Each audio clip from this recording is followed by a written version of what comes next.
Hello Hindi के विद्यार्थियों, कैसे हैं आप सब। बच्चों, आज बहुत ही इम्पोर्टेंट एक व्याकरण का टॉपिक हम लोग पढ़ने जा रहे हैं और वो है विराम चिन्ह। ठीक है, विराम चिन्ह जो होते हैं ना बच्चों, भावों को, विचारों को स्पष्ट करने के लिए वाक्य के बीच बीच में जिन चिन्हों का प्रयोग किया जाता है उन्हें ही विराम चिन्ह कहते हैं। ठीक है ना। विराम चिन्ह आप लोगों ने बहुत बार यूज़ किए हैं, पर वो अलग अलग क्या होते हैं बस उन्हें पहचानना है। जब देखेंगे तो आपको पता लग जाएगा कि अरे ये तो हमें पता था। ये देखिए हिंदी में कौन कौन से विराम चिन्ह प्रयोग में लाए जाते हैं। सबसे पहला, सबसे महत्वपूर्ण होता है पूर्ण विराम। ठीक है, अब देखिए जब हम बोलते भी हैं ना तो आप महसूस करते हैं, हम भी बोलने के दौरान भी हम ऐसे विराम चिन्हों का प्रयोग करते हैं। कभी ज़्यादा रुक रहे हैं बोलते समय, कभी हल्का से रुक रहे हैं, है ना। तो वो एक्चुअली में विराम चिन्ह ही होते हैं, जिससे कि हमारी वाणी में प्रवाह आता है, सुनने वालों को अच्छा लगता है ना। अब देखिए पूर्ण विराम क्या होता है। एक डंडा जो खींच देते हैं हम लोग, जब आप अंग्रेजी लिखते हो, इंग्लिश लिखते हो, तो उसमें क्या होता है, एक डॉट बना देते हैं पूर्ण विराम का, जिसे हम फुल स्टॉप कहते हैं। और अंग्रेजी में डॉट की जगह डंडा लगा दिया जाता है। तो जिस चिन्ह से वाक्य समाप्त होने का बोध हो उसे पूर्ण विराम कहते हैं। बहुत आसान है, आप लोग रोज इसे यूज़ करते हैं और अच्छी तरह से पहचानते भी हैं। उदाहरण देख लेते हैं। सूरज निकल आया। ठीक है, बात खत्म हो गई, हमने एक डंडा खींच दिया जो कि हो गया पूर्ण विराम। बात यहाँ पर पूरी हो गई। बच्चे मैदान में खेल रहे हैं। आज मौसम बहुत सुहावना है।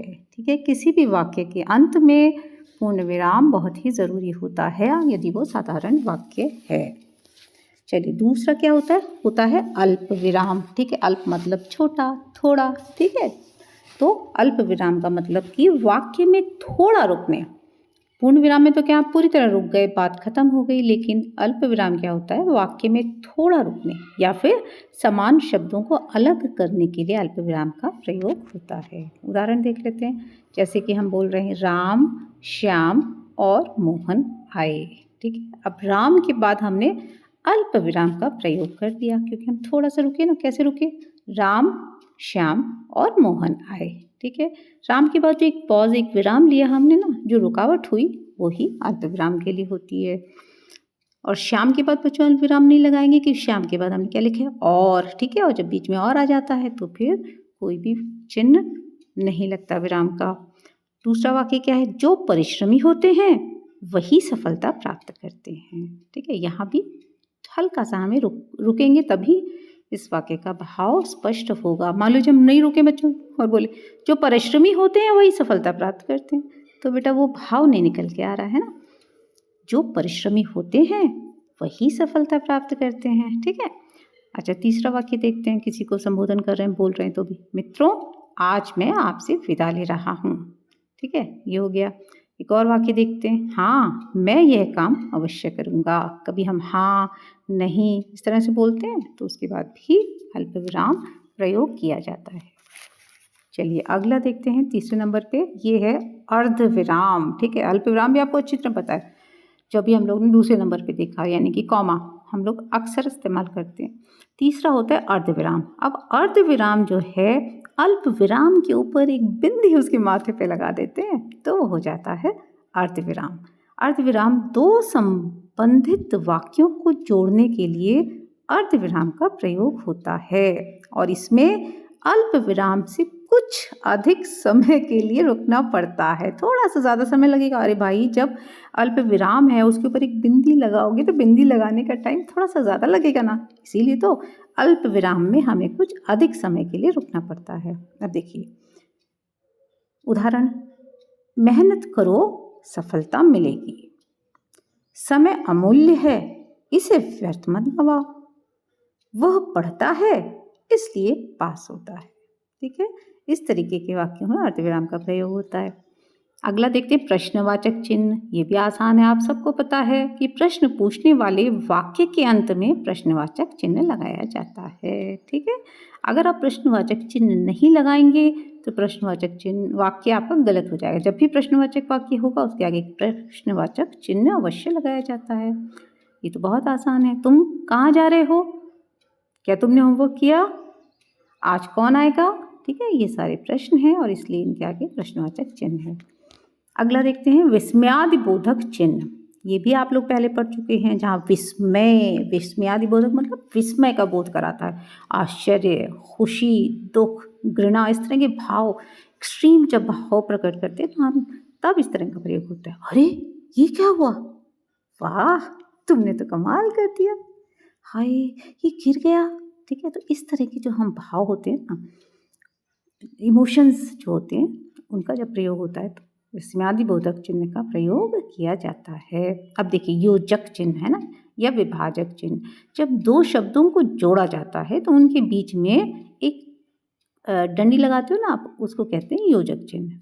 लाभ हानि जीवन का भाग है, दिन रात मेहनत करो, माता पिता का सम्मान करो। तो ज़्यादातर आप देखिए इसमें मोस्टली ऑपोजिट शब्द हैं या इस तरीके के जो आपस में मिलने जुले शब्द हैं, उनके साथ हम इस तरीके से ये प्रयोग करते हैं योजक चिन्ह को। ठीक है, अब देखते हैं अगला 7 नंबर पे, निर्देशक या डैश, डैश लगाना। अचानक रुककर विशेष बात बताने के लिए डैश का प्रयोग होता है। अब उदाहरण देख लेते हैं। उसने कहा मैं कल आऊँगा। ठीक है, मुझे एक बात समझ में आई, समय की कीमत। वह दौड़ा लेकिन देर हो गई, है ना। तो आप देखिए कि जब रुक कर, एकदम से रुक कर कोई दूसरे इमोशन प्रकट हो जाते हैं, एक विशेष तरह की बात बताई जाती है, तब हम डैश लगाकर उस बात को कहते हैं। ठीक है, चलिए अगला देखते हैं विवरण चिन्ह। ये इस किसी सूची या विवरण के पहले, है ना, यह चिन्ह लगाया जाता है, विवरण चिन्ह जिसे कहा जाता है। इसे जैसे कहते हैं ना, साइन ऑफ फॉलोइंग भी कहते हैं। फॉलोइंग आर द, जैसे इंग्लिश में आप लिखते हो ना, following are the examples of such thing, इस तरीके से नीचे जब हम विवरण दे रहे हैं तब, जैसे सभा में आए व्यक्ति ये थे, या फिर इसको इस तरह से भी लिख सकते हैं कि सभा में निम्न व्यक्ति आए थे, है ना, निम्न लिखते हैं ना हम, तब हम इस तरीके से राम, मोहन, सीता ऐसे करके, तो यहाँ पर थे के बाद हमने विवरण चिन्ह लगाया है। मेरे पसंदीदा विषय हैं हिंदी, गणित, विज्ञान, है ना, यहाँ आप विवरण दे रहे हैं, बता रहे हैं कि क्या क्या है मेरे विषय। फिर आवश्यक सामान, किताब, कॉपी, पेन। ठीक है, तो ज़्यादातर विवरण चिन्ह जो होता है उसके आगे 2-3 चीज़ों का विवरण दिया जाता है। ठीक है, एक चीज़ का विवरण नहीं होगा, 2-3 चीज़ होंगी प्रायः, तब हम इस चिन्ह का प्रयोग करेंगे। आगे देखते हैं, आगे है उपविराम। 9 नंबर पे देखिए, इसमें केवल 2 बिंदियाँ हैं। ठीक है, अभी हम लोग ने अर्धविराम में 1 बिंदी लगा दी थी ना ऊपर, अब दोनों बिंदियाँ लगानी है। किसी विशेष बात या शीर्षक के पहले उपविराम लगाया जाता है। ठीक है, जैसे कि कोई हेडिंग डालनी है, कोई टाइटल लिखना है, जैसे आपने लिखा विषय पर्यावरण संरक्षण, समय प्रातः 10 बजे, स्थान विद्यालय प्रांगण। नोटिस वगैरह में ऐसी चीज़ें लिखी होती है ना, कोई सूचना देनी होती है तो इस तरह से चीज़ें लिखी जाती हैं, तब इस उपविराम का प्रयोग किया जाता है। अब देखिए 10 नंबर पे कोष्ठक। कोष्ठक हम लोग ने सब देखे हैं, तरह तरह के कोष्ठक होते हैं, एक छोटा, बड़ा, उससे बड़ा। तो कोष्ठक क्या होता है कि जब कभी कभी कोष्ठक के ऊपर कोष्ठक भी इस्तेमाल होता है। कई बातें जब कहनी है तो छोटा कोष्ठक, फिर उसके बाद बड़ा और बड़ा। मैथ्स में स्पेशली आप लोग इस तरह से यूज़ करते हैं, हिंदी में तो एक ही प्रायः यूज़ होता है। अब देखिए, अतिरिक्त या स्पष्टीकरण वाली जानकारी देने के लिए कोष्ठक का प्रयोग होता है। जैसे कि मोहन, अब हमें उदाहरण क्या देना, मोहन उपस्थित है, लेकिन साथ ही हमें ये जानकारी भी देनी है कि वो कक्षा 9 का विद्यार्थी है, तो हमने ब्रैकेट में क्या लिख दिया, मोहन कक्षा 9 उपस्थित है। प्राचीन भारत में राजा निरंकुश नहीं होता था, देखिए अध्याय 5, है ना। तो ब्रैकेट में ये बता दिया कि आप इस बात को समझने के लिए जो लाइन लिखी है कि प्राचीन भारत में राजा निरंकुश नहीं होता था, इसको आपको क्लैरिफाई करना है, वेरीफाई करना है, तो आप अध्याय 5 देख लीजिए। ठीक है, इसी तरह से आरोपी शांतिपूर्वक, नहीं नहीं तो यहाँ पर आरोपी कह रहा है, तो वो जो बोल रहा है वो कैसे बोल रहा है, गुस्से में बोल रहा है, शांति से बोल रहा है ना, रोते हुए बोल रहा है, जैसा भी हम भाव प्रकट करना चाहते हैं तो उसको हम ब्रैकेट में लिख देते हैं। ठीक है। अगला देखिए 11 नंबर पे उद्धरण चिन्ह। उद्धरण यानी कि इन्वर्टेड कॉमा। ठीक है, हम सब ने इन्वर्टेड कॉमा भी इस्तेमाल करें। अब तो आप लोग बड़ी क्लास के 9th 10th के बच्चे हैं, तो आपको पता है कि ये चिन्ह भी दो प्रकार का होता है। एक तो सिंगल इन्वर्टेड लगाते हैं और एक डबल इन्वर्टेड कॉमा लगाते हैं। तो जिसे हम सिंगल इन्वर्टेड कॉमा को क्या कहते हैं, एक गहरा उद्धरण चिन्ह और दोहरा उद्धरण चिन्ह, है ना। देख लीजिए, किसी पुस्तक, लेखक, स्थान, रचना आदि में एक गहरा उद्धरण चिन्ह प्रयोग होता है। ठीक है, अब ध्यान से इन दोनों का अंतर समझ लीजिए। एग्जाम में ये आ सकता है भाई करेक्ट करने को कि इसमें बहुत सारे बच्चे कंफ्यूज हो जाते हैं। जब आपको किसी लेखक का केवल नाम बताना है, उसकी केवल किताब का नाम बताना है, ठीक है, उसकी किसी पर्टिकुलर रचना या पोएम का नाम बताना है, लेसन का नाम बताना है, तो हम क्या करेंगे, सिंगल इन्वर्टेड कॉमा, एक गहरा उद्धरण चिन्ह। ठीक है, जैसे आप उदाहरण देखो, जैसे बाल भारती बच्चों की पत्रिका है, तो हम बाल भारती में क्या सिंगल लगाएंगे उद्धरण चिन्ह, एक गहरा उद्धरण चिन्ह लगाएंगे। फिर जब किसी व्यक्ति के कथन को मूल रूप में उद्धृत करने के लिए, मतलब किसी ने, जैसे कोई बड़े विशेष व्यक्ति ने, कोई प्रसिद्ध व्यक्ति ने, है ना, कोई बात कही है, कोई कोटेशन स्पेशली कही है, इसको कोटेशन के लिए हम इस्तेमाल करते हैं। तो कोटेशन का मतलब ये होता है कि उन्होंने जैसी बोली है उस बात को हम वैसा का वैसा ही कहीं लिख रहे हैं, तब हम वहाँ पर डबल इन्वर्टेड कॉमा।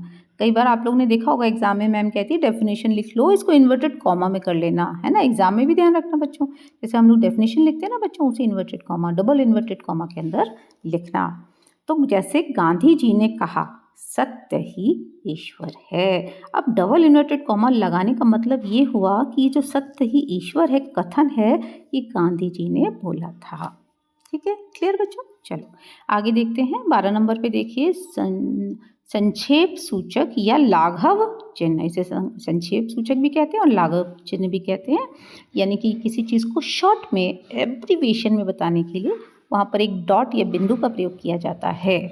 तो इसका मतलब कि वो, जैसे हम लिखते हैं डॉक्टर, डॉक्टर लिखने के लिए क्या करते हैं, हम डा लिख देते हैं, ऊपर इस तरीके से कर दिया और एक डॉट बना देते हैं। इसमें डॉक्टर पूरा नहीं लिखा, लेकिन इससे पढ़ने वाला इसको क्या पढ़ेगा, पूरा पढ़ेगा, डॉक्टर पढ़ेगा। डॉक्टर शर्मा आए। श्री लिख दिया, श्रीमान की बजाय हमने केवल श्री लिख दिया और उसमें डॉट लगा दिया। श्रीमान वर्मा उपस्थित थे।